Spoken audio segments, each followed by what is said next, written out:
Good afternoon and welcome to Radio Plymouth Sport today with Jack Horswell. Today we've got quite a lot again to look through, some interesting things going on in the local footballing world, and it's important to start thinking about where the local clubs are going in terms of players they can sign. Looking in pre-season will be starting soon for a lot of clubs, so it'd be interesting to know where people are going.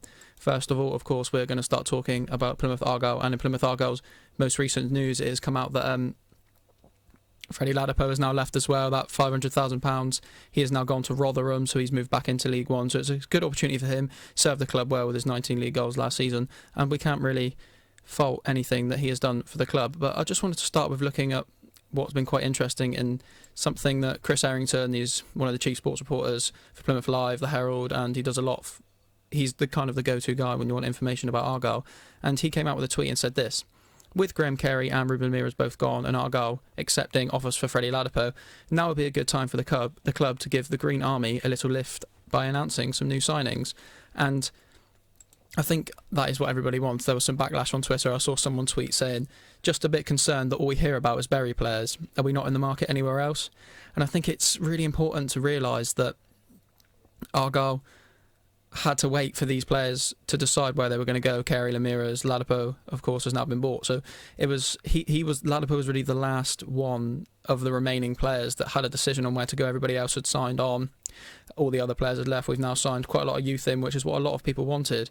But that tweet made me think, well, there's a lot more there to just thinking about Bury players. It's just a case of Argyle haven't released any information yet. CEO Andrew Parkinson came out yesterday as well, and he said how it's an exciting time for the club. There's new challenges coming and everybody needs to just bide their time. Ryan Lowe was in the same situation at Bury where he had to bide his time when he first became the manager, and of course everybody knows, look where they went. So I just wanted to take a moment to sort of give everyone the opportunity to hear what Ryan Lowe had to say again. He spoke to our chief news reporter Chris Baker here at Radio Plymouth last week in his press conference, and I think it's interesting to hear what he's saying. It's just a bit of reassurance for everyone as well. The phone's ringing, which is a good sign.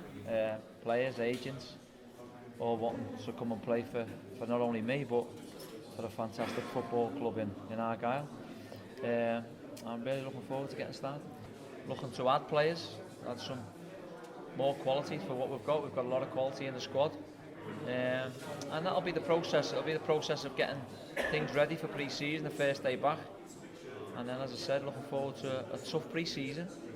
And obviously looking forward from then on into the season.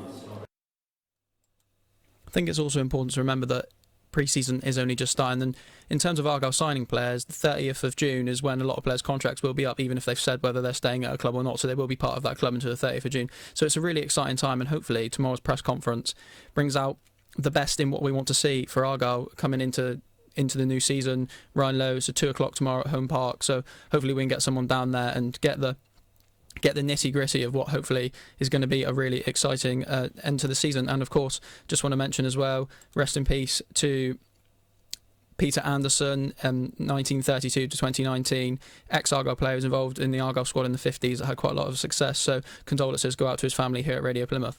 But next up, we have to talk a little bit about Plymouth Albion, and another club that's going in a good direction, and they have signed 2 new players this past week, and the first one of those is Alex Ducker. Alex he was last season's joint top try scorer in the county's championship for Cornwall. The 26-year-old brings a huge deal of experience to a freshened Albion squad. So it's exciting looking. It's a top scorer. It's something Albion probably need if they want to be looking to push for promotion into the championship. And the second signing this week, who has come out and said that he would love to help Albion gain promotion, is Yavia Poe. Poe is an inside centre. He's applied his trade around the world, but a return to the West Country was unmissable for him, as close to home Albion came calling for him. Being brought up in New Zealand, he moved to Cornwall age 14, and like Ducker, played for surrounding clubs in the area, a little bit of Cornish Pirates. He also had some experience with Leicester Tigers when he was younger, and he played for England youth as well. So, and he also revealed that he would love to help Albion return to the Championship. A 5th place finish for them in National League One last season, of course. It doesn't seem like Albion are too far off from that potential promotion. And then, of course, Raiders, it's a really positive time for them as well. It was released a couple of days ago that they have signed 7-foot tall, that's right, you heard it, 7-foot tall Theo Turner to their 1920 roster. The British centre played in Germany last season for Recklinghausen. He averaged just over 12 points and 9 rebounds per game, which is quite impressive, really. And he will be a great addition, 7-foot tall. As you can see, there's an image of him playing for Barry University in Miami.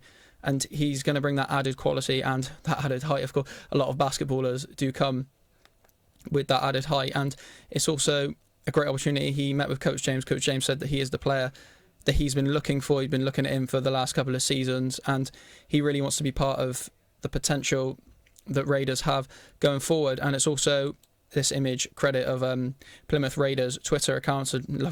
Really good artwork there. And they have announced that Denzo Ubairo, Tola Okiki and Josh Palmer have all signed new contracts for next season. So that's also brilliant for the club going forward, and hopefully they can reinvigorate that playoff push that they had the first time since 2012 at the end of last season. So hopefully they can do that again going into the next term. That is all for today's sport. I hope you enjoyed listening. Thank you very much.